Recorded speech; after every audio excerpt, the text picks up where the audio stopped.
Congo, Gambia, Sierra Leone, Afrika Kusini, Namibia, Morocco, Tunisia na Mauritius.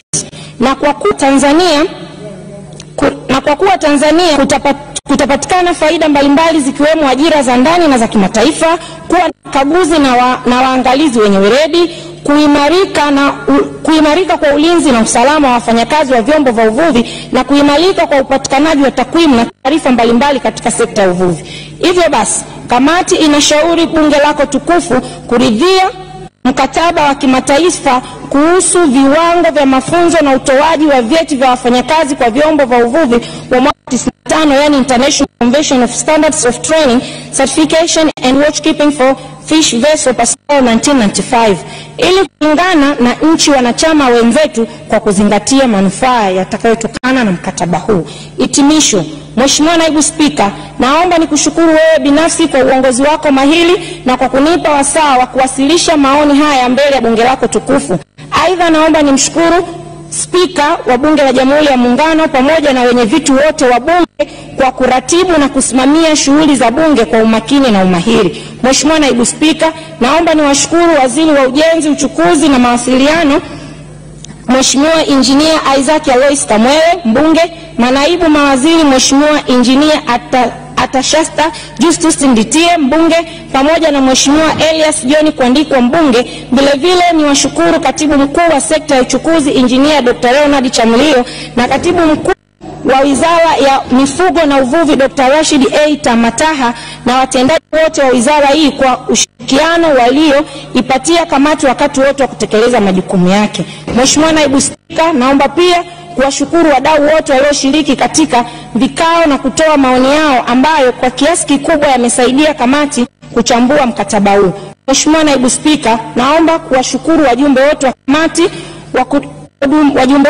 ya kudumu ya Bunge ya miundombinu kwa ushirikiano na mchango wa mawazo wakati wote wa kutekeleza kazi hii hadi kuiwakilisha mbele ya bunge lako tukufu. Kwa ruhusa yako, naomba majina yao yote yaingie kwenye Hansard. Mheshimiwa Naibu Spika, naomba kuwasilisha.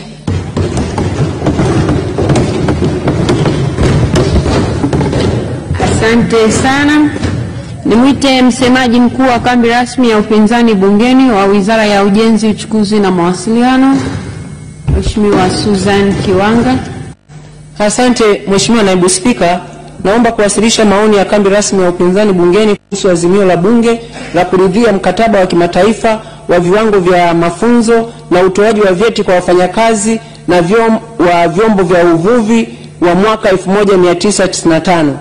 Utangulizi. Mheshimiwa Naibu Spika, kwa mujibu wa kanuni ya 53(6)C, naomba kuwasilisha maoni ya kambi rasmi ya upinzani bungeni kuhusu azimio la bunge la kuridhia mkataba wa kimataifa wa viwango vya mafunzo ya utoaji wa vyeti vya wanafunzi vya wafanyakazi wa vyombo vya uvuvi wa mwaka 1995. Mheshimiwa Naibu Spika, kabla sijatoa maoni haya, naomba nichukue fursa hii kumshukuru Mwenyezi Mungu aliye chimbuko la uhai wa viumbe vyote kwa kunijalia uhai na afya njema na kuiwezesha kusimama mbele ya bunge hili kuwasilisha maoni ya upinzani kuhusu azimio lilipo mbele yetu. Mheshimiwa Naibu Spika, kwa kuwa bado tupo katikati ya janga hili la corona, napenda kutumia fursa hii pia kwa niaba ya kambi rasmi ya upinzani bungeni kuwakumbusha wananchi wote kuwa janga hili bado lipo, hivyo waendelee kuchukua tahadhari zote za kujikinga kama inavyoelekezwa na wataalamu wa afya. Aidha, kambi rasmi ya upinzani bungeni inaendelea kuwafariji, kuwatia moyo na kuwaombea wale wote ambao waliopatwa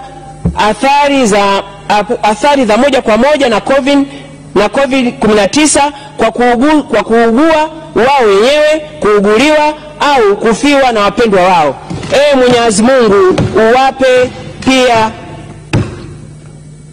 Mwenyezi Mungu uwaponye na pia kuwapa pumziko la milele wale wote walioaga dunia kwa janga hili popote duniani. Mheshimiwa Naibu Spika, baada ya utangulizi huo, naomba sasa nielekeze kwenye hoja iliyoletwa na serikali kuliomba bunge lianze kuridhia liweze kuliazimie kuridhia mkataba wa kimataifa wa viwango vya mafunzo na utoaji wa vyeti vya wafanyakazi wa vyombo vya uvuvi wa mwaka 1995. Maoni ya jumuiya kuhusu jumla kuhusu azimio. Mheshimiwa Naibu Spika, azimio hili linatufunza jambo moja kubwa sana, kwamba Tanzania sio kisiwa, na kwa kuwa Tanzania sio kisiwa ni lazima iendane na mfumo wa dunia na mfumo mwingine changamano ya kimataifa na mifumo mingine changamano ya kimataifa, ili iweze kuendelea kuwepo katika dunia na utandawazi wa ushindani. Mheshimiwa Naibu Spika, mara kadhaa kambi rasmi ya upinzani imekuwa ikieleza katika hotuba zake kuwa mahusiano ya kimataifa kupitia mikataba na itifaki mbalimbali ni jambo lenye afya kwa ustawi wa mataifa husika, kama ilivyo muhimu kwa viumbe hai kutegemeana kupitia ekolojia ili viweze kuendelea kuishi. Mheshimiwa Naibu Spika, pamoja na kwamba sisi ni taifa huru lenye mamlaka kamili, lakini uhuru huo hauna maana kwamba tunajua kila kitu au kutengeneza kila kitu. Yapo mambo ambayo ni lazima kushirikiana na mataifa mengine ili tuweze kuwa bora zaidi. Mheshimiwa Naibu Spika, kimsingi mkataba huu ambao Bunge unaliomba kuridhia una maudhui mazuri, kwa kuwa utawafanya wananchi wetu ambao ni wafanyakazi wa vyombo vya uvuvi kuwa na viwango vya kimataifa na hivyo kuwa na ushindani katika soko la ajira la kimataifa.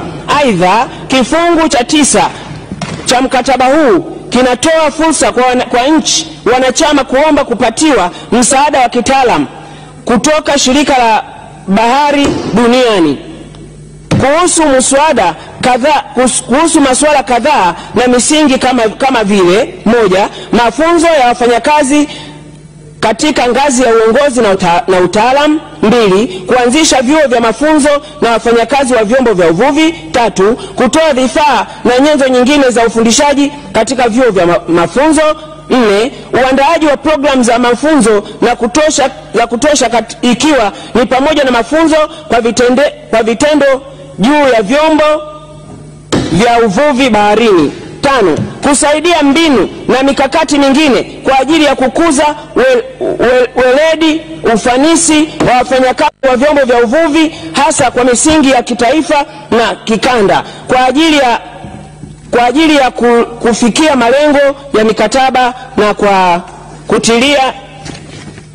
kutilia maanani ya mitaji maalum ya nchi zinazoendelea. Mheshimiwa Naibu Spika, pamoja na fursa hizo, yapo mambo kadhaa ambayo kambi rasmi ya upinzani bungeni inaishauri serikali kuyazingatia. Mambo hayo ni kama yafuatayo: 1. kuleta bungeni mswada wa sheria ya kusimamia utekelezaji wa mkataba. Mheshimiwa Naibu Spika, Tanzania imeridhia mikataba na itifaki nyingi za kimataifa. Hata hivyo, serikali imekuwa haitekelezi mikataba hiyo kutokana na kukosekana kwa sheria za ndani ili kutoa mwongozo wa utekelezaji wa mikataba husika. Jambo hili halina afya kwa mahusiano yetu kimataifa na pia halina afya kwa ustawi wa ndani. Nasema hivi kwa sababu kuwepo uwajibikaji wa ndani kwa kushindwa kufuata masharti na mikataba ya kimataifa ni kuwadhulumu wananchi ambao wanalindwa na mikataba hiyo. Kwa hiyo ili tuweze kuwa sehemu yenye tija katika jumuiya ya kimataifa katika jambo hili, kambi rasmi ya upinzani bungeni inashauri na kupendekeza kwamba serikali ilete haraka iwezekanavyo mswada wa sheria kusimamia utekelezaji wa mkataba huu kama ibara ya 63(3)(c) ya Katiba ya Jamhuri ya Muungano wa Tanzania inavyoelekeza. Mheshimiwa Naibu, inavyoelekeza ukamataji wa udhibiti wa vyombo vya uvuvi vilivyokiuka masharti ya mkataba. Mheshimiwa Naibu Spika, kifungu cha 8 cha mkataba huu kinatoa masharti kwamba chombo cha uvuvi cha nchi mwanachama wa mkataba huu kitakapokuwa kwenye bahari ya nchi mwanachama mwingine, basi kitakuwa chini ya ukaguzi na udhibiti wa maafisa wa mamlaka za nchi hiyo ili kudhibiti kama wanafanyakazi wa chombo hicho wamekidhi viwango vya mafunzo vilivyoainishwa na mkataba huu. Mheshimiwa Naibu Spika, kifungu hiki kinaendelea kueleza kwamba ikiwa wafanyakazi watagundulika hawajakidhi vigezo vya mkataba huu na ikionekana kuendelea kwao kufanya kazi kunaweza kusababisha madhara kwa watumia mali na mazingira, basi watachukua hatua za kushikilia chombo hicho na kuhakikisha kwamba hakiendi kokote mpaka masharti ya vigezo vinavyowekwa na mkataba huu vinapotekelezwa. Mheshimiwa Naibu Spika, kifungu hiki kimetoa masharti kwamba ikiwa chombo kitakamatwa kutoa na kutokidhi masharti ya mkataba huu, basi ukamataji lazima ufanyike kwa namna ambayo hautaathiri chombo au kusababisha ucheleweshaji usio wa lazima. Ikiwa ukamataji utafanyika kiholela na kushikilia chombo bila sababu za msingi, basi mkamataji atatakiwa kulipa fidia ya hasara kwa upotevu wa uharibifu wowote utakaotokana na ukamataji huu. Mheshimiwa Naibu Spika, bado nina muda. Mheshimiwa Naibu Spika, kambi rasmi ya upinzani bungeni imefanya rejea ya kifungu hicho ili kutoa angalizo kuwa maafisa au mamlaka zinazokuwa na jukumu la kukamata kuwa makini wasije wakaliingiza nchi kwenye hasara ya kulipa fidia kutokana na ukamataji wa kizembe. Kumekuwa na desturi ya kukamata ya kiholela kwa ajili tu ya kujipatia umaarufu kwenye vyombo vya habari, lakini mwishowe tunashindwa kesi nyingi na kulazimika kulipa mamilioni ya shilingi kama fidia, jambo ambalo linasababisha nchi hasara kubwa.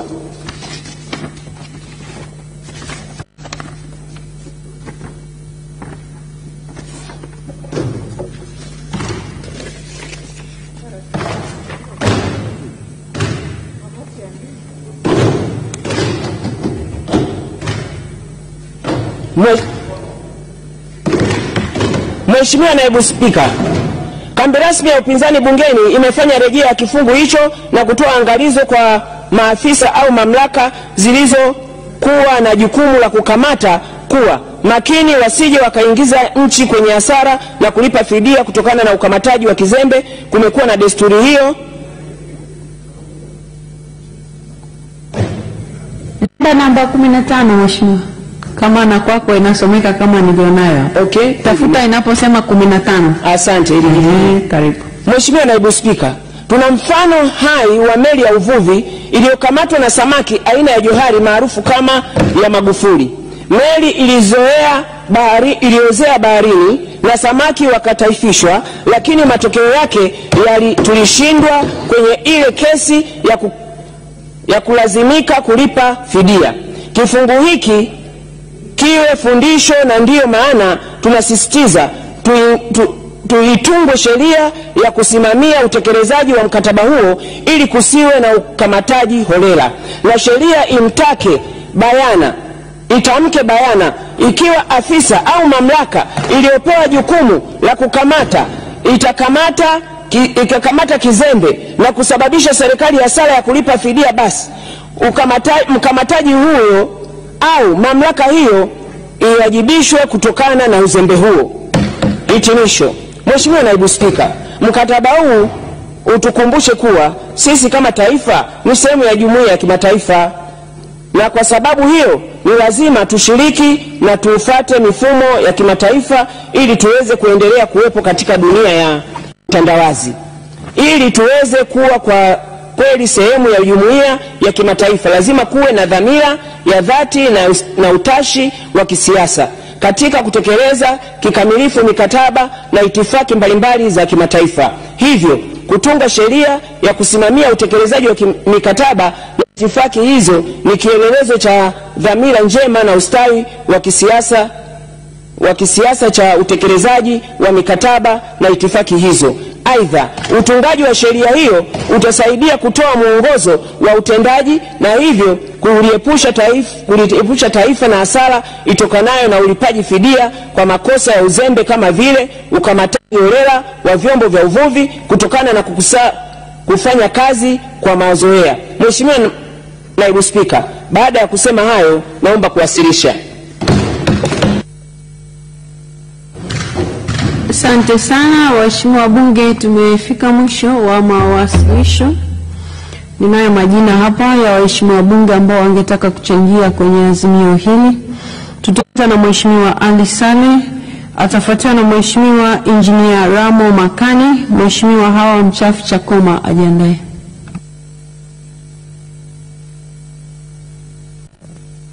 Mheshimiwa Ali Saleh Msekwa.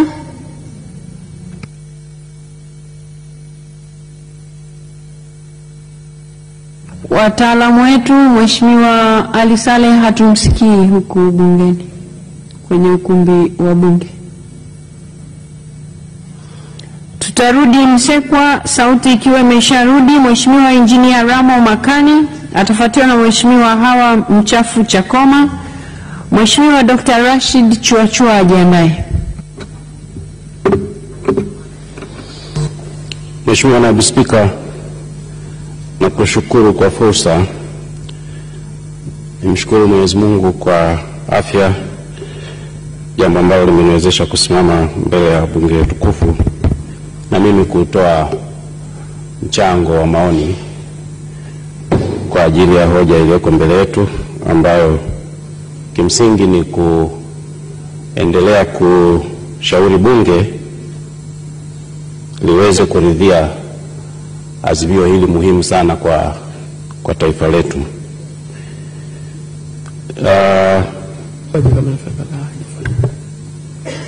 Kwa kuwa hili ni azimio la mwaka 1995, mwaka ambapo lilitiwa saini, inawezekana wengine wakaona kwamba tumechelewa sana kufanya mchakato huu wa kuridhia. Lakini niwatoe mashaka tu kwamba hata lilipotiwa saini mwaka 95, utekelezaji wake ulikuja kuanza mwaka 2012 kwa mara ya kwanza kabisa, ukihesabu hiyo ni kama miaka 17. Kwa hiyo hata kimataifa nchi zote duniani zilichukua muda kutekeleza kwa sababu mbalimbali ambazo nyingi ni kwa ufundi. Kwa hiyo na sisi hatujachelewa, tuko vizuri. Kwa hiyo niipongeze serikali kwa kuleta azimio hili mbele yetu, lakini pia kwa kuleta kwa wakati, kwa sababu mtakumbuka tumepitisha sheria jana inayohusu uvuvi kwenye bahari kuu. Kwa kweli kama ingekuwa azimio hili bado halijaletwa, changamoto zingekuwa nyingi sana kwenye eneo hilo, kwa sababu sisi tungekuwa hatumo ndani ya shughuli hiyo muhimu inayofanyika kimataifa, na kutokuwemo kwetu ni kutokuwemo kwenye mkataba huu. Lakini sasa niipongeze serikali kwanza kwa kuleta mkataba huu mbele ya bunge, lakini pia nipongeze bunge kwanza kwa kupokea na kukubali kujadili, lakini pia sasa hivi bunge likubali, sasa hayo ni maoni yangu, likubali kuridhia mkataba huu muhimu. Kwa kuwa mimi ni mjumbe wa kamati inayohusika na tumechakata kwa kiwango kirefu, nikubaliane na maoni yote yale ambayo tumeyatoa kupitia taarifa ya kamati, na kwa hiyo kwa kuwa taarifa imesomwa mbele ya bunge, basi nisirudie tena yale ambayo kamati yangu imewasilisha mbele. Lakini kwa msisitizo tu kidogo, nizungumzie jambo moja ambalo mchangiaji aliyetangulia kati ya wachangiaji wa mwanzo, mimi ni mchangiaji wa kwanza kwa maana ya kuchangia, lakini taarifa zimesomwa, iko taarifa ya kutoka ndugu zetu wa upande wa upinzani, ni mashaka kidogo tu wanayo yanayohusiana na utekelezaji baada ya kutia saini makubaliano haya, mkataba huu.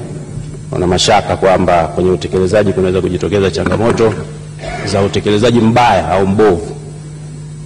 Imetumika maneno ya kamata, kwamba tunaweza tukafanya kamata kwenye vyombo vya kimataifa kule, na pengine ulitolewa hata mfano wa matukio ya nyuma kwamba tunaweza tukaingia kwenye matatizo. Lakini niseme tu kwamba ndio maana mkataba huu unatupeleka mahali ambapo tunakwenda kuwa makini zaidi kwenye kupata wataalamu katika ngazi ya training na kutoa vyeti, kutoa mafunzo na kutoa vyeti.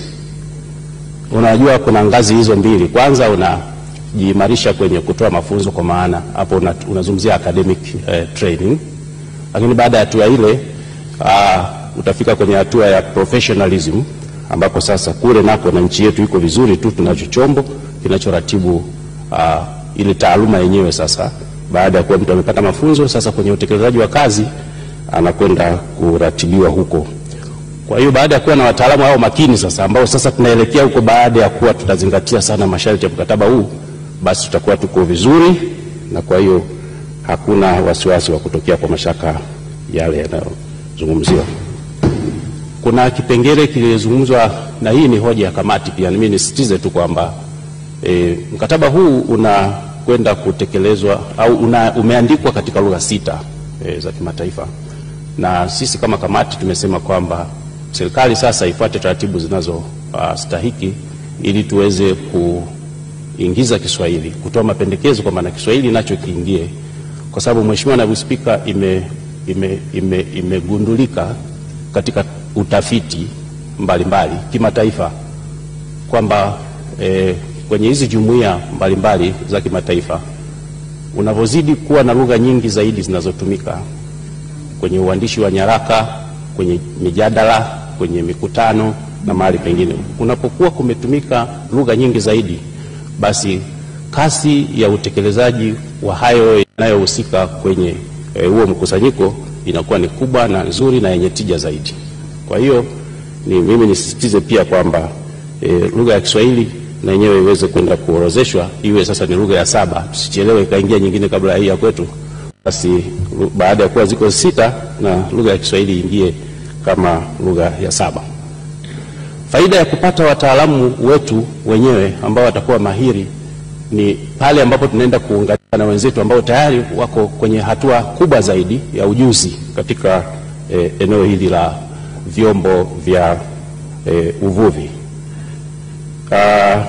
Tuna vyuo 5 vimetajwa, kile cha Bagamoyo kule Pwani, Nyegezi kule Mwanza, Kibirizi Kigoma, Rorya Mara na Mikindani kule Mtwara.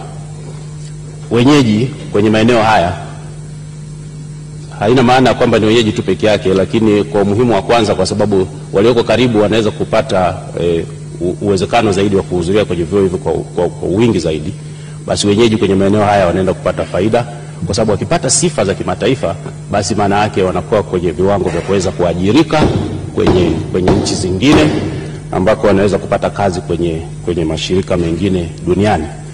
Lakini na sisi kuwa na idadi ya wataalamu wengi ambao watakuwa wamefundishwa vizuri na wamepata vyeti vinavyostahili na vinavyokubalika duniani, maana yake ni kwamba hata tunapokwenda kufanya usimamizi sasa ule wa shughuli zote za uvuvi wa bahari kuu pamoja na usimamizi wa mazingira na kadhalika, basi ule ukaguzi wetu na usimamizi wetu utakubalika.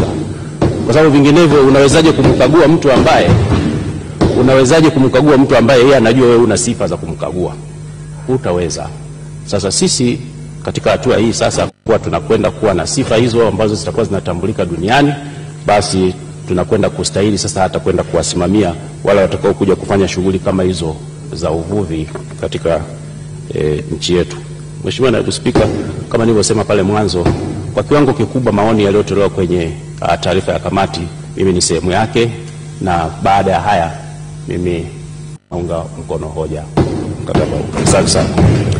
Asante sana Mheshimiwa Hawa Mchafu Chakoma, atafuatana na Mheshimiwa Dr. Rashid Chuachua. Mheshimiwa Mbaraka Dau ajiandae. Mheshimiwa Naibu Spika, nakushukuru sana kwa kunipa nafasi hii niweze kuchangia azimio lililo mbele yetu. Awali ya yote nipende kumshukuru Mwenyezi Mungu mwingi wa rehema na mwenye kurehemu ambaye ametufikisha siku ya leo tukufu. Mheshimiwa Naibu Spika, nipende kuchukua wasaa huu kuipongeza serikali kwa namna ilivyoona umuhimu na uharaka wa kuleta azimio hili mbele ya bunge lako tukufu ili tuweze kuliridhia, kama ambavyo nchi nyingine za Afrika ama huko duniani ambapo tayari wamesharidhia azimio hili, na kama ambavyo ilivyowasilishwa na kamati ya kudumu ya miundombinu. Umuhimu na faida nyingi za azimio hili ambapo kimsingi mapendekezo na ushauri tunaishauri serikali kuona namna bora ya kuifanyia haraka swala hili. Mheshimiwa Naibu Spika, mimi mchango wangu wa kwanza nipende sana kuishauri serikali kulichukulia swala hili kwa mapana makubwa, na kimsingi hii ina faida kubwa kwa wavuvi wetu, kwa sababu wavuvi wetu watapata sasa ile hadhi ya kimataifa ya kuweza kuajilika katika nchi yoyote duniani. So far watakuwa wana ile certificate. Kwa hiyo ile inakuwa kama kiingilio, ama ile inakuwa kama ni document inayowezesha kuweza kufanya kazi nchi yoyote duniani. Na kimsingi tunafahamu faida za kufanya kazi kimataifa. Hizi zinaenda kuongezea ama zinaenda kupelekea ongezeko la fedha za kigeni ndani ya nchi yetu. Kwa hiyo Mheshimiwa Naibu Spika, binafsi niendelee kuipongeza sana serikali kwa namna ilivyoleta azimio mbele ya bunge lako tukufu. Lakini mchango wangu mwingine, Mheshimiwa Naibu Spika, tumependa sana kuishauri serikali sasa, kama tayari tunaenda kuridhia azimio hili, ione sasa umuhimu wa kuweza kufanyia kazi sera ya masuala ya uvuvi ili iweze kuendana sambamba na hali ama na azimio ili jinsi namna linavyofanya nini, linavyotaka Mheshimiwa Naibu Spika, sambamba na uandaaji wa sera, lakini pia iangalie sheria ambazo kwa namna moja ama nyingine aidha zitaweza kwenda kukinzana na sheria mbalimbali ama zitakazoenda kukinzana na azimio hili, ili ziweze kwenda kusoma sambamba ama ziweze kuwezesha wavuvi wetu pamoja na hao wenye vyombo vya uvuvi kwenda kufanya kazi inayokusudiwa.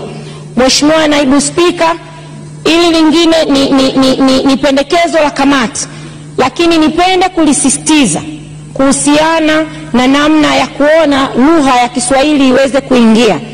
Ibara ya 12 kama sijakosea inatoa mwanya kwa nchi mwanachama kuweza kupeleka mapendekezo ama kuweza kuweka nyongeza katika azimio hili.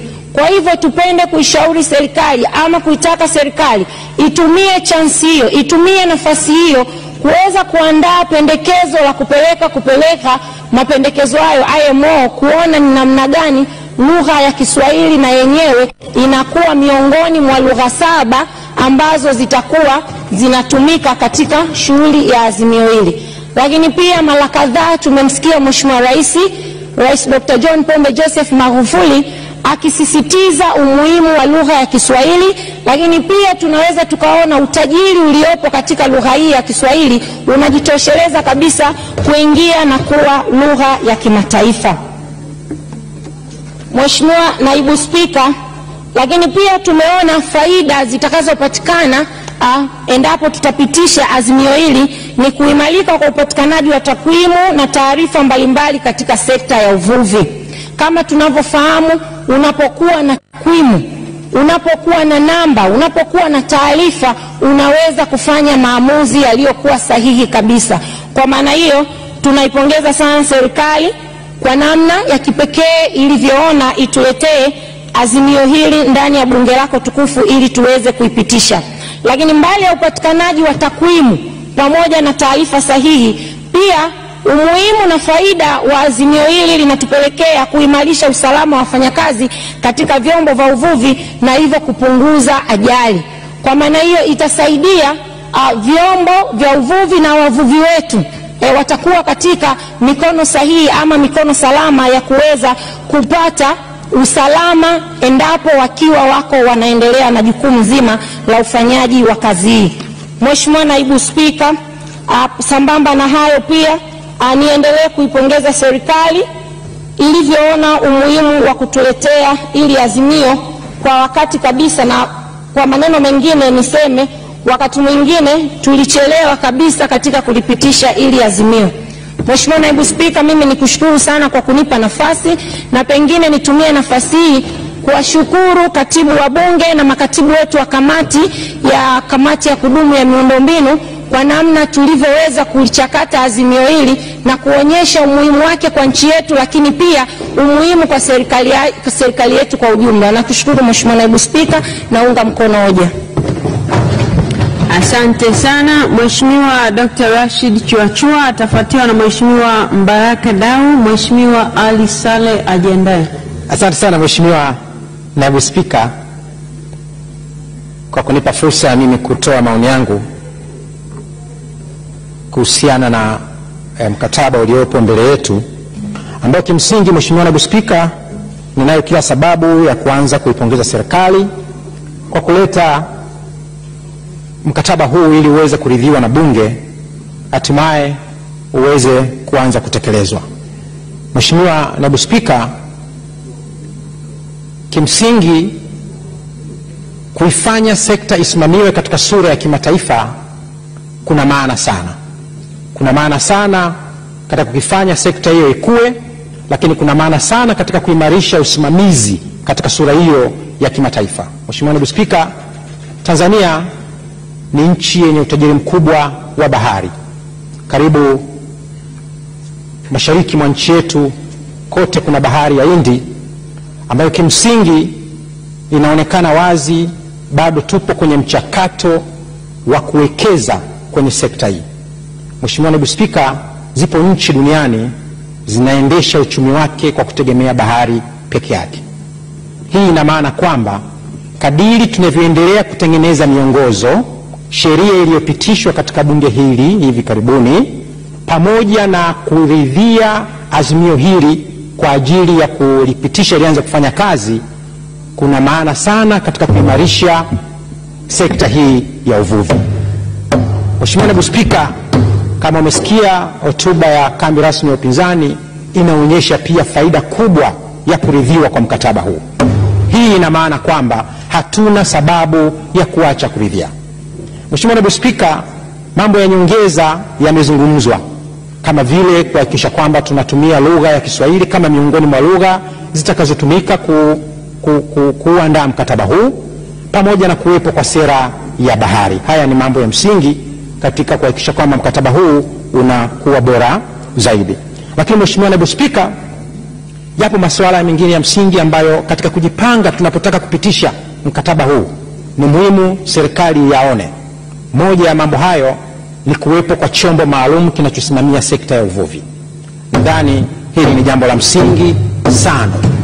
Mheshimiwa Naibu Spika, tuna sekta mbalimbali zinasimamiwa na mashirika, lakini nadhani kuna pengo katika sekta ya uvuvi ili iweze kuwa sekta inayochangia kwa kiwango kikubwa sana na kwa ufanisi uchumi wa nchi yetu.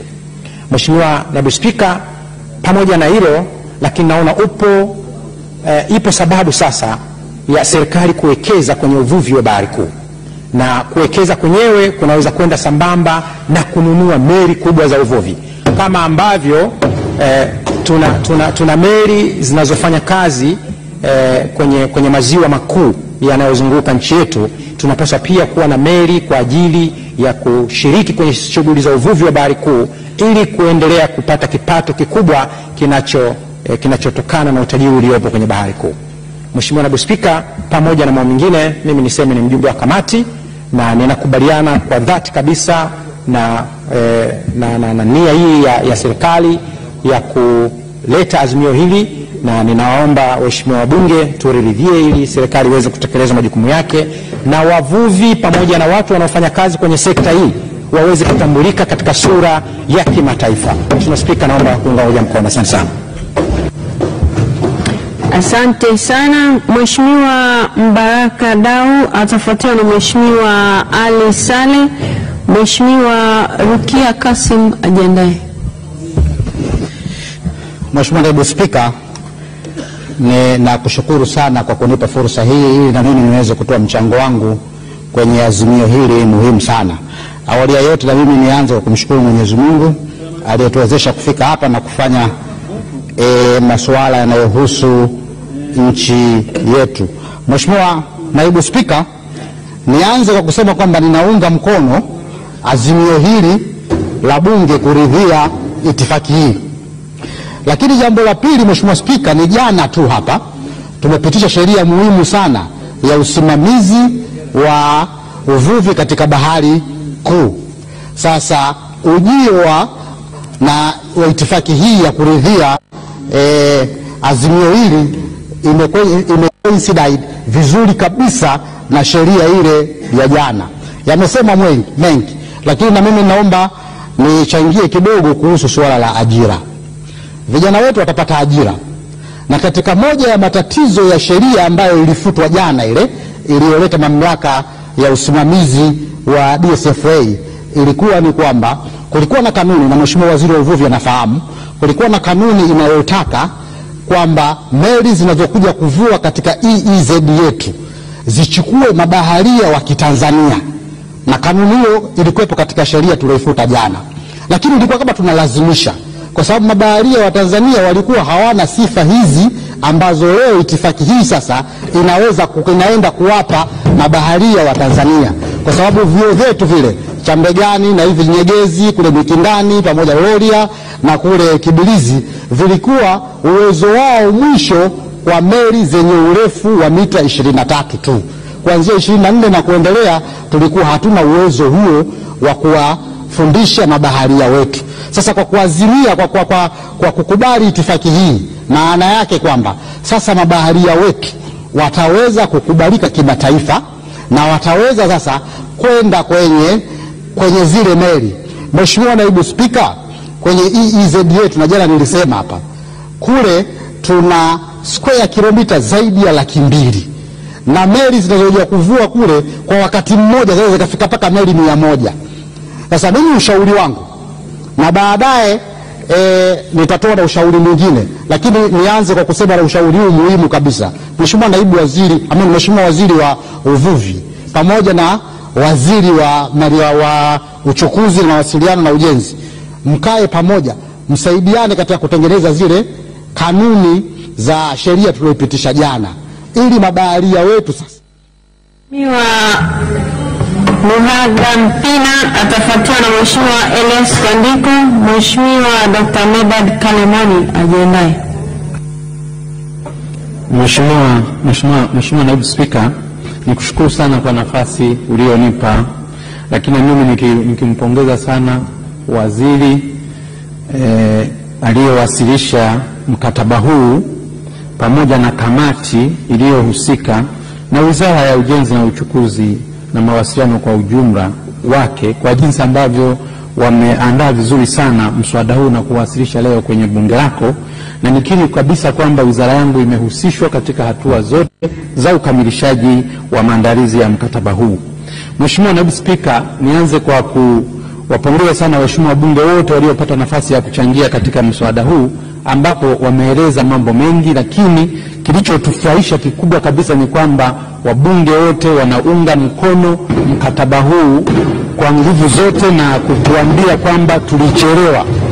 Lakini la pili ni kuliambia bunge lako kwamba limeingia kwenye rekodi. Kwa kweli miaka mingi wamezungumza watu kuhusu uvuvi wa bahari kuu, lakini bunge hili, waheshimiwa bunge, mmeingia kwenye rekodi kwa utashi wa dhati kabisa wa kuhakikisha kwamba mambo sasa, rasilimali zetu zilizoko katika ukanda wa uchumi wa bahari kuu, sasa taifa letu litanufaika nazo.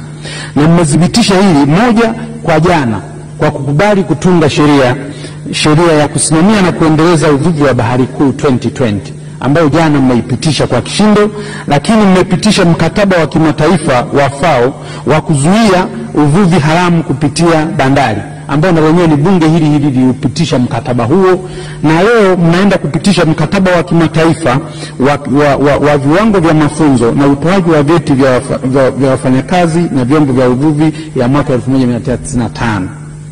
Na haya yote mambo matatu ambayo mlioyafanya sasa yataliwezesha taifa kunufaika na rasilimali zake za uvuvi wa bahari kuu. Sasa kuna vitu vingine ambavyo vimebaki viporo vya kumalizia hapa, ni sera ya uvuvi. Wabunge hapa wameuliza kuhusu sera ya uvuvi iko wapi? Sera ya uvuvi wa bahari kuu iko wapi? Au sera ya uvuvi wa bahari iko wapi? Kwa hiyo ninachoweza kusema hapa ni kwamba tunafanya maandalizi. Hatukuwa na sera ya uvuvi wa bahari kuu, na sasa serikali iko kwenye maandalizi ya kuandaa hii sera ya uvuvi wa bahari kuu na kuanza kutumika. Lakini la pili ni eneo hili ambalo linaloenda sambamba. Mikataba hii na sheria mpya hizi tulizoziunda zitagusa hata kuanzishwa kwa sheria au kufanya marekebisho baadhi ya sheria zingine. Hata huu mkataba mnaopitisha unaweza kugusa baadhi ya sheria. Lakini niseme tu eneo kubwa kwa sheria tuliyoipitisha jana, eneo kubwa litakaloguswa na kuanzishwa kwa mkataba huu litakuwa ni eneo la kanuni, ambalo nalo tutalisuka kwa utaratibu ambao utawezesha kutekelezwa kwa mkataba huu kikamilifu. Na katika kufanya hivyo tutahakikisha wenzetu wa ujenzi, uchukuzi na mawasiliano tunawashirikisha kikamilifu ili tuweze kutoka na kanuni ambazo zinaweza kulisaidia taifa letu kupiga hatua. Mheshimiwa Naibu Spika, swala la kuboresha vyuo vyetu limezungumzwa hapa, lakini ikazungumzwa pia na jinsi vijana wetu sio kwamba walishindwa kabisa kufanya, ila walikuwa wanachoka kwa yale mawimbi. Na hilo mimi nakubali, kwa sababu kama ambavyo na mafunzo yetu tunayoyatoa kwamba ilikuwa mwisho mafunzo yetu yalikuwa yanaishia utoaji wa meli zenye urefu wa mita 23.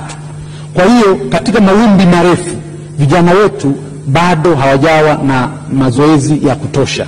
Sasa kupitia mkataba huu, mimi kwa dhamana ya wizara yetu na kwa dhamana ya serikali na kwa kushirikiana, tutahakikisha kwamba vyuo vyetu tunaviboresha ili tuweze kutoa wataalamu wenye weledi ambao wataweza kusimamia katika maeneo yote ya maji ya kawaida, lakini na eneo la bahari kuu.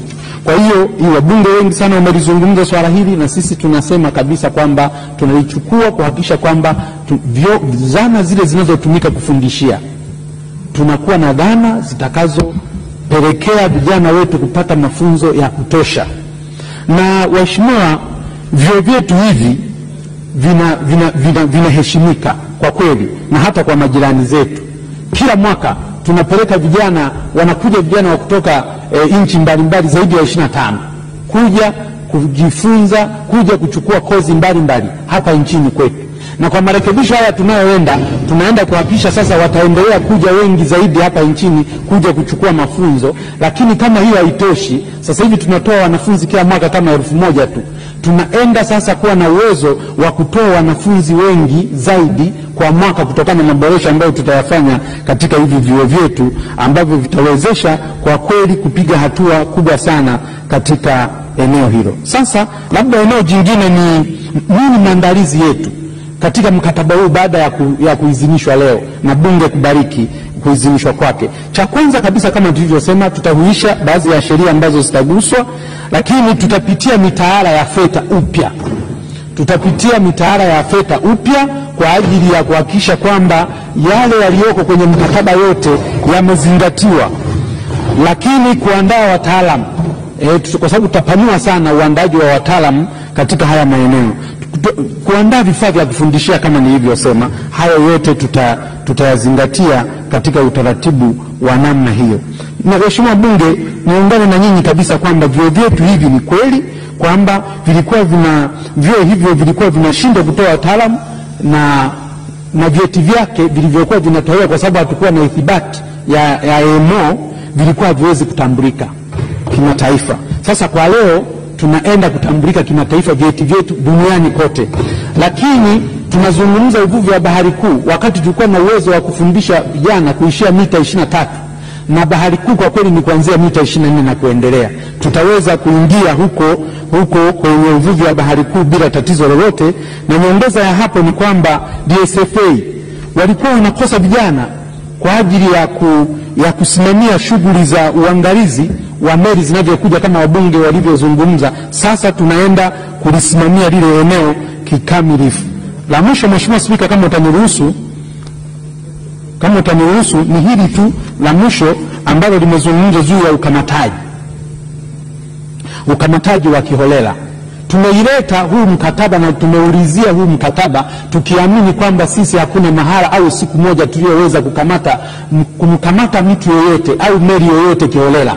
Meli zote tunazikamata kwa mujibu wa sheria, na ndio maana Mheshimiwa Bunge mtaungana na mimi kwamba toka tumeanzisha haya mapambano ya uvuvi haramu tumekamata wavuvi haramu zaidi ya 4000, na katika hao 4000 zaidi ya 150 tuliwapeleka mahakamani, na katika zile kesi 150 tulizopeleka mahakamani hatujawahi kushindwa kesi hata moja. Hiyo yote ni uthibitisho kwamba hatufanyi mambo haya kwa kukurupuka. Lakini la pili, vijana hao watiwe moyo wanapofanya hizi kazi.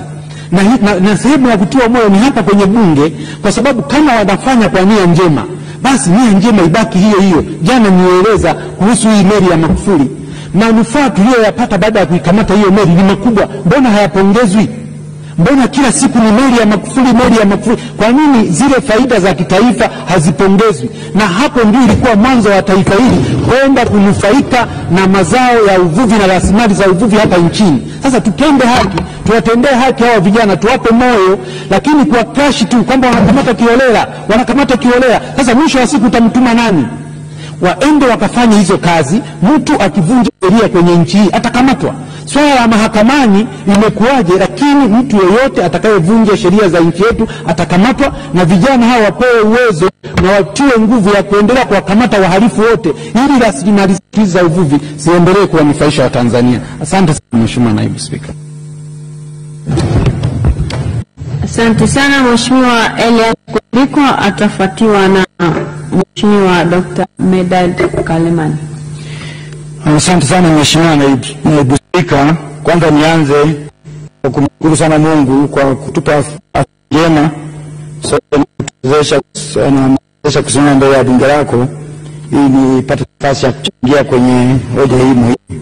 Ninaunga mkono 100%. Mheshimiwa Naibu Spika, nichukue nafasi hii na kushukuru kamati. Tulifanya kazi vizuri kwenye kamati, na nimshukuru sana Mheshimiwa mwenyekiti wa kamati, Mheshimiwa Kokoso na makamu wake Mheshimiwa Hawa, kwa sababu tulivyokutana kwenye kamati na hata tulipokuwa na wadau ambao tulikuwa na TASAC, tulikuwa na FETA, tulikuwa na DMI, tulikuwa na wataalamu wa Wizara ya Mifugo na Uvuvi, lakini pia tulikuwa na chama cha wafanyakazi wa shughuli za uvuvi. Tulikuwa na mjadala mzuri sana. Wajumbe wa kamati mtakubaliana na mimi. Kwa hiyo niwapongeze na kuwashukuru sana kwa ushirikiano ambao mlitupa kwenye kujadili juu ya azimio hili. Mheshimiwa Naibu Spika, nikushukuru wewe binafsi kwa namna ulivyoongoza mjadala huu, na tumeshuhudia hapa wabunge karibu wote wamepongeza kwa hatua hii. Kwa hiyo ninakushukuru sana. Lakini nimshukuru Mheshimiwa Spika na bunge, viongozi wa bunge kwa ujumla, kwa sababu tunaona chimbuko la azimio hili ni pamoja na ile tume Mheshimiwa Spika aliunda, na hatimaye jana Mheshimiwa Naibu Spika tumepata sheria nzuri kabisa ambayo itaenda kusimamia uvuvi wa bahari kubwa, na mimi naamini azimio hili pia limeenda kuongeza ufanisi wa utekelezaji wa sheria hii ambayo jana tumeipata. Mheshimiwa Naibu Spika, niseme tu kwamba wachangiaji, niseme machache tu kwa wale ambao walizungumza hapa, na nianze kwanza kwa kumshukuru Mheshimiwa Baba Mpina kwa kutoa ufafanuzi wa mambo kadhaa yamezungumzwa hapa. Mheshimiwa Mpina nakushukuru sana, na anaonyesha namna ambavyo wizara yetu pamoja na Wizara ya Mifugo na Uvuvi tunavyoshirikiana kwenye hatua zote, na naamini kabisa tutaendelea kushirikiana kwa sababu ametaja juu ya sera ya bahari. Nafahamu kwamba katika uundaji wa sera hii ya bahari tunashirikiana kuhakikisha kwamba tunakuja kuwa na sera hapa mapema iwezekanavyo. Niseme tu Mheshimiwa Naibu Spika, alizungumza swala hapa la matumizi ya Kiswahili, na najua hata kwenye kamati tulizungumza, sisi tumelichukua kwa kulifanyia kazi, kwa sababu tunaona uko umuhimu wa kuona tunalisukuma swala hili ili liweze kuwa sehemu inayostahili. Kwa hiyo swala la matumizi ya Kiswahili tunakubaliana na kamati, tunaendelea kufanyia kazi tuone kwamba tunafanya namna nzuri ya kuona Kiswahili chetu kinatumika. Lakini pia kulikuwa na ushauri hapa wa kununua vifaa. Mheshimiwa Naibu Spika, nikiri tu kwamba sio muda mrefu sana tumekuja na sheria ya TASAC, lakini kwa lengo hilo la kuona kwamba tunaenda kuboresha ule udhibiti wa shughuli za majini. Kwa hiyo pamoja na mambo mengine unaona kabisa tumejipanga kwa ajili ya kuja na meli ya uvuvi, lakini pia kuhusu vifaa tutakuja pia na meli ambayo itaweza kubeba wataalamu kwa haraka, kwa sababu tutaona kwenye azimio hili tunakuja na wataalamu ambao kwa ajili ya udhibiti ili kuona ule usalama, kukagua vifaa na kadhalika. Kwa hiyo lazima hawa wataalamu wawe na chombo cha kuwezesha kwenda kufanya shughuli zao ili iweze kuleta mantiki. Kwa hiyo hili nalo tunakwenda nayo ili kuhakikisha kwamba wakati tunaboresha taasisi yetu ya udhibiti, lakini pia tunawawezesha kuwa na vifaa ili waweze kupata vyombo vya kuwapeleka kufanya kazi huko ndani ya bahari, lakini pia kuwa na vifaa vya ufundi kama tulivyozungumza, technical equipment, lakini pia masuala yale ya usalama. Kwa hiyo yote haya tunayaona kwamba lazima tuyasukume kwa haraka ili wakati tutatekeleza sheria ya uvuvi wa bahari kuu, lakini lazima tuone ule udhibiti unakwenda vizuri. Nikushukuru Mheshimiwa Wada Mpina, pia ulijaribu kurespond kwenye hoja ya ndugu yangu Kiwanga hapa. Nikutoa wasiwasi. Kwa hiyo kuwa na sheria hizi, zipo sheria nyingi na kikubwa sana ni kusimamia sheria, na sisi kama serikali tunajipanga kuona kwamba sheria tunasimamia vizuri ili sasa kutokuacha mapungufu ambayo yanaweza kujitokeza, kuona kwamba azimio kwa mashaka ulikuwa nayo kwamba labda linaweza kwenda kuwa idle. Lakini niseme tu Mheshimiwa Naibu Spika, azimio hili limekuja kwa wakati mwafaka. Ndio maana hata wachangiaji walianza, Mheshimiwa Leo Makani alizungumza hapa kwamba je, tumechelewa? Ni maswali ambayo hata kwenye kamati tulikwenda jiuliza, lakini sisi tunaona kwamba sasa tumekuja wakati mwafaka, kwa sababu wakati huu tunakwenda kwenye uchumi, wakati tunazungumza juu ya kuwa na meli kubwa za uvuvi hizi ambazo kimsingi ni kiwanda, ni kiwanda cha samaki. Kwa hiyo unaona sasa tunahitaji kufanya udhibiti kwa sasa, mahitaji yake ndio muda huu wenyewe. Kwa hiyo mahitaji yetu ni kwenda kuona kwamba sasa tunavutia kuwa na meli za kigeni ambazo pia tutadhibiti ili kuona kwamba tunapata manufaa makubwa bila kupoteza hata mapato ya serikali. Kwa hiyo tumejipanga hivyo. Kwa hiyo azimio limekuja wakati mzuri ambao sasa tunakwenda kusukuma kuona kwamba maendeleo yanakwenda kutuletea mazao makubwa kule baharini na tuweze kufanya vema. Niseme tu kwamba nimalizie, nasikia kengele, si kengele ya kwanza. Niseme kwamba iko mifano ambayo tunaishuhudia kwa wale ambao tayari wamesharidhia mkataba huu. Niko nataka nitolee mfano tu wa Afrika Kusini ambao tayari wamejiunga. Iko faida zake ambazo wazipata, ni pamoja na kuona kwamba wale wafanyakazi ambao tunalenga kuwapa vyeti, kuwapa mafunzo na kupata vyeti, wanaweza sasa kwenda kufanya vizuri. Mheshimiwa Dau hapa alitolea mfano kwamba wale ndugu zetu walikuwa na mafunzo, labda hakufanya mazoezi ya kukaa baharini kwenye bahari kuu, wakaingia baharini wakaishia kutapika na kulala. Lakini Mheshimiwa Dau, nikuhakikishie tu kwamba azimio hili litakapokuwa limepitishwa na mafunzo kwenda kutekelezwa, tutafanikiwa pia ili kuona kwamba wale watu wetu tunawafundisha wanapata mazoezi ya kutosha, wanapata uzoefu, lakini pia meli za kigeni tutaweza kuzitumia kufanyia mafunzo ili hawa wakipata vyeti tayari wao pia na uzoefu wa kwenye mafunzo, kuona wanaweza kukaa baharini, lakini watakapokuwa wamerudi watafanya kazi bila kuwa na mashaka. Kwa hiyo nitaka nikutolee mfano wa Afrika Kusini kwamba vyuo vyake vya uvuvi vimevutia wanafunzi wengi wa kigeni kusoma na kupata fursa ya mafunzo kwa vitendo katika vyombo hivi vya uvuvi vya kigeni. Kwa maana hiyo sasa tatizo kama ile walipata wenzetu, utolea mfano, litakuwa halitakuwepo. Lakini pia kama nchi hiyo ya Afrika Kusini imepata mafunzo, lakini imepata fedha, imepata wataalamu na utaalamu kutoka nchi za kigeni, kwa maana hiyo kwa yako manufaa yatakayotokana na kuridhia kwa mkataba huu. Baada ya kusema hayo, Mheshimiwa Naibu Spika, nashukuru kwa nafasi hii. Nimalizie kwa kumpongeza sana mtoa hoja kwa kutoa na kuwasilisha hoja vizuri sana. Kwa kweli sina cha kusema, Mungu mbariki sana, naunga mkono hoja 100%. Asante sana. Asante sana. Nimkaribishe sasa Dr. Medad Kalemani, Waziri wa Nishati, kwa niaba ya Waziri wa Ujenzi, Uchukuzi na Mawasiliano. Mtoa hoja ahitimishe hoja yake. Mheshimiwa Spika, nashukuru kwa kunipa nafasi niweze kuhitimisha hoja yangu. Na kabla sijahitimisha, Mheshimiwa Spika, napenda niwashukuru sana wewe mwenyewe Mheshimiwa Spika kwa michango na miongozo mizuri katika mjadala huu. Mheshimiwa Spika, wako wabunge wamechangia takriban 12 waliochangia kwa hoja ya kuzungumza, na baadhi wameleta michango yao kwa maandishi. Kwa hiyo hoja hii imejadiliwa na kuungwa mkono kwa 100%, na watu wamechangia kwa kukubaliana. Mheshimiwa Spika, jambo la pili, naomba nitoe shukrani kwa Mheshimiwa Waziri mwenyewe, Mheshimiwa Kamwewe aliyepata udhuru. Mheshimiwa manaibu waziri wote wawili wamefanya kazi vizuri sana, wamenipa ushirikiano, makatibu wakuu na manaibu katibu wakuu na watendaji wote wa wizara hii. Na hata mimi mwenyewe tumefanya kazi vizuri ndani ya dakika chache zilizopita kwa kushirikiana na wengine. Mheshimiwa Naibu Spika, baada ya kusema hayo sasa, nimshukuru sana Mheshimiwa Waziri Mpina kwa ufafanuzi wa kina aliotoa hivi karibuni kuhusiana na masuala ya kisera na usimamizi. Mheshimiwa Naibu Spika, yako mambo 7 ya ujumla yaliyozungumzwa. Kabla ya hoja hizo 7 nitangulia kusema kwanza, mkataba huu wa bahari kuu duniani ulianzishwa mwaka 1948 tangu sisi tukiwa chini ya simamizi la koloni, na mwaka 1974 serikali yetu ikajiunga, lakini hatukuweza kufanya mambo ya mafunzo na utoaji wa vyeti kwa wavuvi. Leo ni takriban miaka 47. Tunaipongeza sana serikali hii kwa kupitisha azimio hili na kulileta bungeni ili liweze kuridhiwa na waheshimiwa wabunge. Mheshimiwa Naibu Spika, baada ya kusema hayo, nitangulia pia kusema hadi sasa kati ya nchi 174 duniani, nchi 32 zimeshajiunga kufika tarehe 15 mwezi huu, na Tanzania kwa heshima ya bunge lako tukufu likiridhia, sisi tunakwenda kutekeleza maazimio haya ya mafunzo na utoaji vyeti.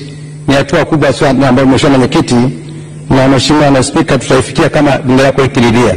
Kwa hiyo na sisi tuko katika hatua nzuri, hatujachelewa. Nchi za Afrika ambazo zimeshajiunga ni pamoja na Uganda, Sierra Leone, Kongo, Gambia, Tunisia pamoja na Afrika Kusini. Kwa hiyo sisi Mheshimiwa Naibu Spika, kujiunga ni hatua kubwa sana ya kupongeza. Tuipongeza sana serikali yetu kwa jambo hili. Mheshimiwa Naibu Spika, nimezungumza swala la lugha ya Kiswahili. Nipende kusema na kuishukuru serikali yetu. Kwanza kimsingi lishaanza, serikali yetu imeanza kuchukua hatua kabisa kubwa za kuhakikisha lugha ya Kiswahili inaingia katika lugha za kimataifa ili iweze kutumika. Na bahati nzuri katika mkataba huu, mkisoma waheshimiwa wabunge, aya ya 10 ya mkataba huu inaruhusu kufanya maboresho yaliyomo ili kuingiza chochote mnachotaka, ili mradi mwasilishe taarifa kwa katibu mkuu wa IMO. Na sisi tutatumia nafasi ya mkataba huu ili Kiswahili nacho sasa kiweze kuingia katika mikataba ya kimataifa ya bahari kuu, Mungu ikipendeza. Kwa hiyo tutatumia nafasi kifungu hiki ili kuweza kuingiza lugha ya Kiswahili, na wenzetu wakiridhia inshallah itaweza kutumika mbele ya safari. Mheshimiwa Naibu Spika, kuhusiana na swala la kuongeza ujuzi na ubora, ndio maana tumeingia katika itifaki hii. Tunavyo vyuo 5 kama ambavyo umeona, vya Bagamoyo, vya Kibirizi kule Kigoma, tunacho cha Nyegezi Mwanza, tunacho cha Rorya, tunacho Mtwara Mikindani.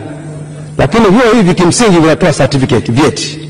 Sasa tukiingia katika mkataba huu, tutaingia katika mstakabali wa kuweza kuwa na viwango vya juu vya wataalamu wetu inaoweza kubobea katika usimamizi wa masuala haya.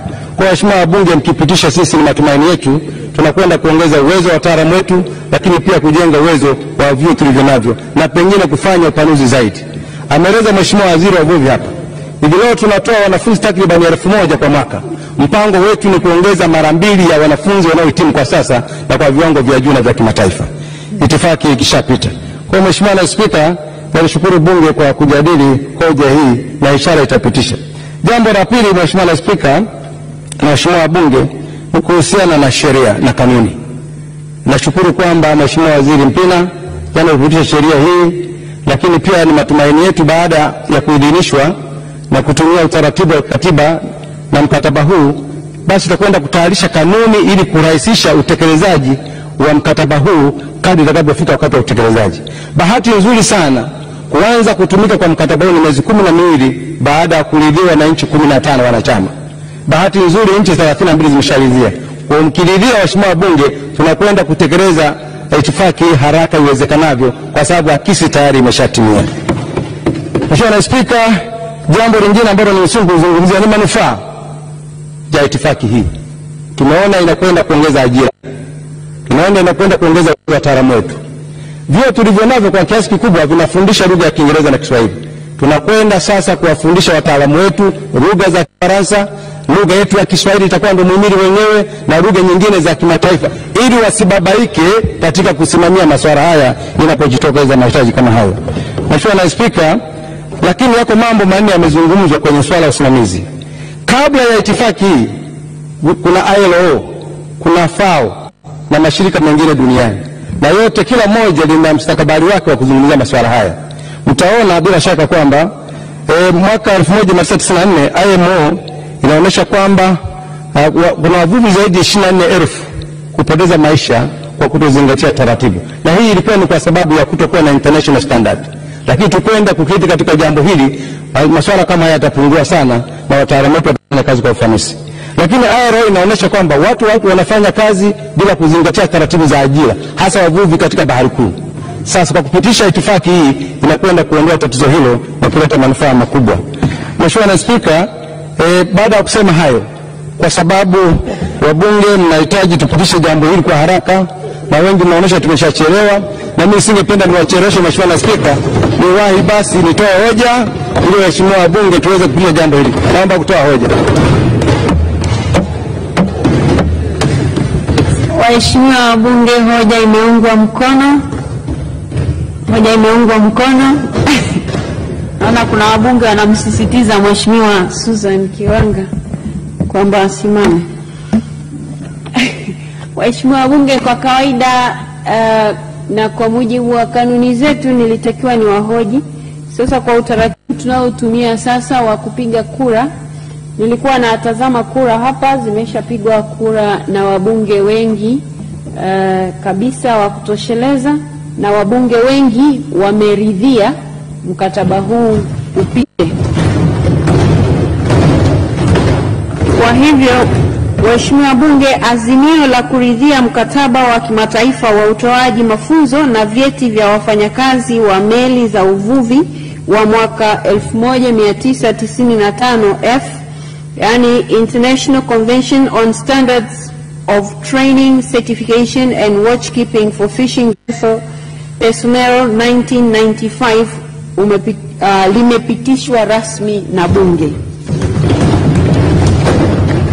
Kwa hiyo kwa utaratibu wetu Bunge limemaliza sehemu yake ya kuridhia, na sasa serikali tunarudisha sasa kazi kwa serikali ikaendelee na michakato yake kuangalia sheria ambazo itabidi zibadilishwe kwa sababu ya Bunge kuridhia mkataba huu, na pengine na kanuni mbalimbali ambazo zilikuwepo zikifanya kazi. Lazima muangalie mkataba huu unasema nini, na sisi kwa sababu tumesharidhia muangalie hayo yote, na naamini Bunge litakuwa tayari kupitisha sheria nyingine ama mabadiliko yote yatakayotakiwa ili kuhakikisha mkataba huu ambao kimsingi umeungwa mkono na wabunge wote uweze kufanya kazi ile ambayo imekusudiwa. Kwa hiyo tunawapongeza serikali kwa hatua hiyo, lakini pia tunalishukuru Bunge hasa kupitia kamati yetu ya miundombinu kwa kazi nzuri sana walioifanya ya kupitia mkataba huu ambao umetupelekea kwenye Bunge kuazimia kuridhia mkataba huu. Tunawashukuru sana.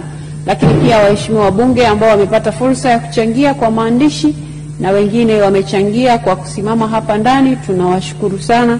Naamini mawazo mengi mlioyasema, mengine kama si ya kuhusu mkataba basi yatawasaidia serikali katika kuhakikisha mkataba huu unatekelezwa ipasavyo. Baada ya kusema hivyo, waheshimiwa wabunge, naahirisha shughuli za Bunge mpaka kesho saa 8 mchana.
Sikia, epuka mikusanyiko ya watu na vaa barakoa. Nawa mikono kwa sabuni na maji tiririka.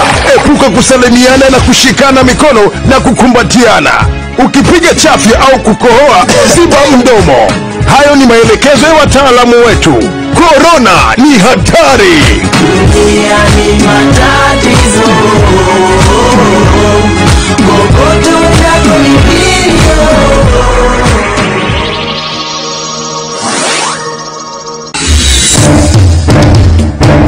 Mwaka 2015 mbunge aliahidi vitu vifuatavyo.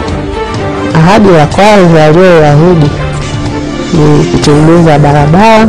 Tuliahidiwa tunajenga kituo cha afya. Kitusaidie sana ni upande wa mama. Tunahangaika sana kwa kujifungua. Muda mwingine inafikia wakati wa kujifungua hela hakuna, na tunaomba Mungu kabisa uweze kufika na kukamilika. Kuna miradi mbalimbali labda ya vyoo katika mashule ya msingi. Kweli shule yangu ilitaka kufungiwa kwa kukosa matunzo ya vyoo. Je, ametekeleza ahadi zake? Kwanza tunaona ni kama ndoto. Hatukutegemea kuona kwamba tunaweza tukapata hospitali kubwa nzuri ya kisasa kama hii ambayo sasa tunayo kwenye eneo letu. Tumetekeleza sana ahadi ambayo tuliwaahidi wananchi. Kwa hiyo mimi nampongeza sana mbunge wangu. Jimbo langu hapa hapa Channel 10, kilicho bora kabisa.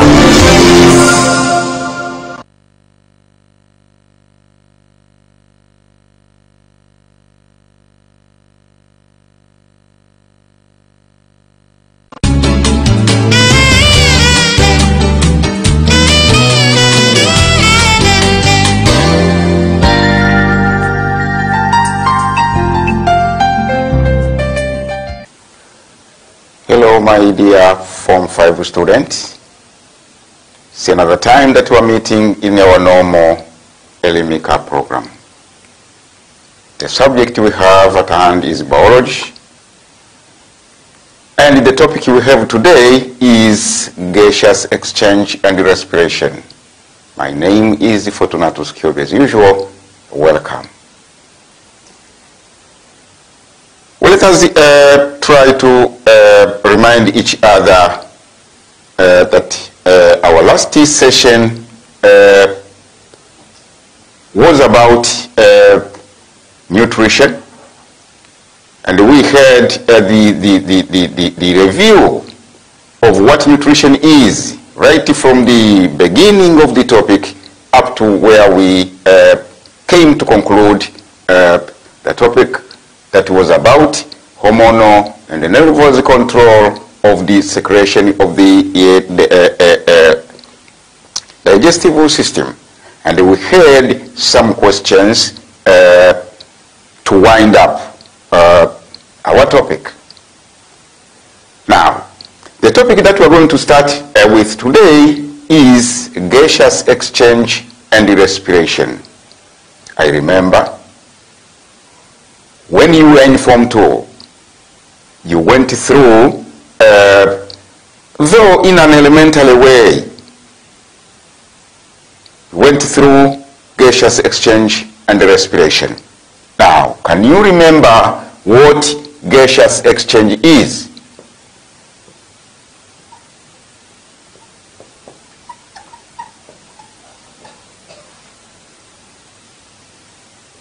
Can you remember what gaseous exchange is? How does it take place? In which parts of the body does this gaseous exchange take place? In both plants and animals. My dear student, you will agree with me that always we are taking in gases that are supporting our physiological processes. And the gas that we take in always from the environment, or the gases that we are taking in include all the contents of the atmosphere, because when we are breathing in, we don't have a filter. We don't have a differentially permeable filter to take in or to filter out those gases which are required in the body, and to filter, to exclude those who are not required in our bodies. So we take in gases, we take out gases.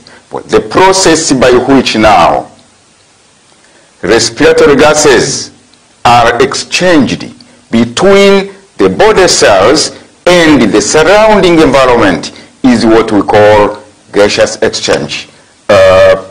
Respiratory gases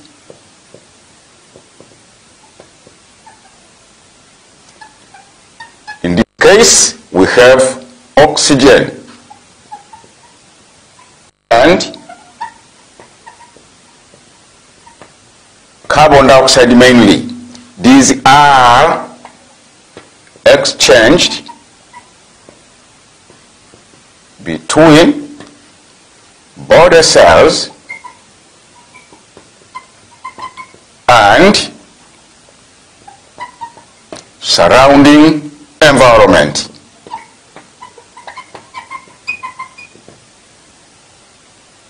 Now the process of this gaseous exchange, well, differs, who has the mechanisms differing when we refer to gaseous exchange in plants and when we talk of a gaseous exchange in animals. In plants, for example,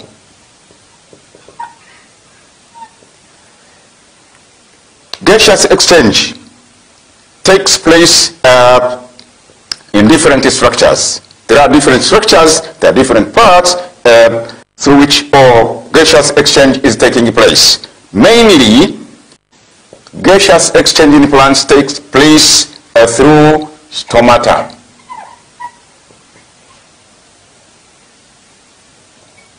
Through the stomata or stomatopores. When the stomatopore opens, oxygen for respiration purposes get in and the carbon dioxide get out. But at the same time, we have carbon dioxide for photosynthetic purposes getting in and oxygen as a result of photosynthesis coming out.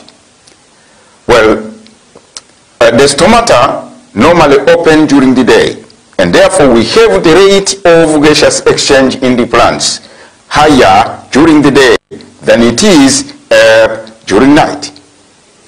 But also there are other factors that facilitate the rate of gaseous exchange. Temperature. At higher temperatures, the stomatopores get open, and therefore the rate at which gaseous exchange is taking place at higher temperatures is also higher than the rate at which the same process is taking place when the temperature is low. Now, apart from the stomatopores, there are also other epidermal apertures. These are called lenticels. The lenticels, mind you, these are not cells. Don't take this last part to mean cells. Lenticels are not cells. They are rather minute pores, small apertures that are found either in the stem or in the fruits or within the leaves, which also, apart from carrying out other functions such as transpiration, they are also holes, they are also pores through which gaseous exchange take place. But also root cells. The root cells are also sites for gaseous exchange. And of course, these facilitate gaseous exchange between the plant cell and the soil air. Root cells are facilitating gaseous exchange between the plant cell and the soil air. Now we have a gaseous exchange in animals.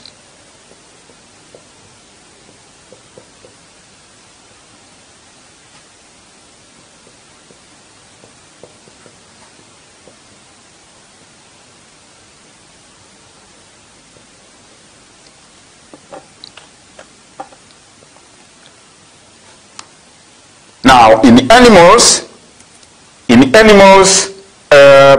such as mammals, gaseous exchange is normally preceded by breathing. Gaseous exchange is preceded by breathing. Mind you, please do not confuse between the two. Gaseous exchange and the breathing. Breathing means inhalation and exhalation, taking in of respiratory gases and breathing out or taking out the products of respiration, that is breathing. But gaseous exchange, this is taking place across the cell surface membrane. When this gas from outside diffuses into the cell and the gas from inside the cell diffuses out. That is what we mean by gaseous exchanges. We're going to see in your preceding sessions. As we have said, that in animals such as mammals, gaseous exchange is preceded by.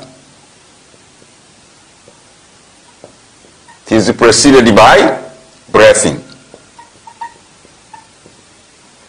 And this breathing involves inhalation, or we call it inspiration, and exhalation, or simply expiration. Now, when we inhale, the gas that we are taking in is a mixture of different gases. But also, when we exhale, that we are taking out is also a mixture of gases. Now, the composition of these gases differs in the inhaled as well as exhaled air. Now, suppose that we have something like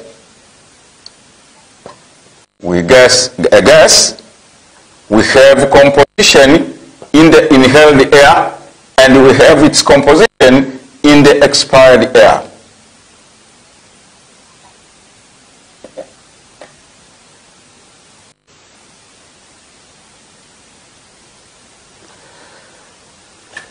We have different gases. For example, what is the composition of oxygen in the inspired air? You remember the composition of the atmosphere that we had in Form 1 chemistry. The composition of oxygen in the inspired air is always 21%. But when we breathe out, that we are giving out contains 16% of oxygen. When we breathe in nitrogen, for example, we take in 78% of the breath in contains 78% of nitrogen. But when we breathe out, what we are giving out also contains 78% of nitrogen.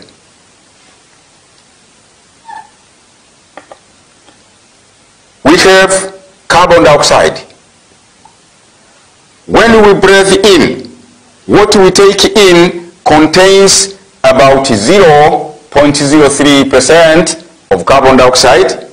But when we are breathing out, what is given out contains about 4% of carbon dioxide. Also, we have water vapor. When we are breathing in, the amount of water vapor is variable. But when we breathe out, the amount of water vapor is concentrated compared to the amount of water vapor in the breathed in air, or in the air breathed in. Now, what interpretation can we give as far as this data is concerned? What interpretation can we give as far as these figures are concerned for oxygen? You can see that there is a decrease. There is a decrease of oxygen by 6%, from 21% in the inspired air to 16% in the expired air. A decrease. Here we have some of this oxygen being used. Some of oxygen is used to oxidize the respiratory substrates. For example, you have glucose. This is oxidized by oxygen to form carbon dioxide, water, and energy. Now, the reduced oxygen is the one which is used in the oxidation of the respiratory substrate. Go for nitrogen. You see, nitrogen in the inspired air is 78%. But also in the expired air, we remain with the same 78%. Why is the percentage remaining the same? And this is because in our bodies, in our physiology, there is any process that involves the use of nitrogen. That's why this nitrogen content is remaining the same. We have carbon dioxide. Well, in the inspired air, we take in the air containing 0.03% of carbon dioxide gas. But when we breathe out, that we are giving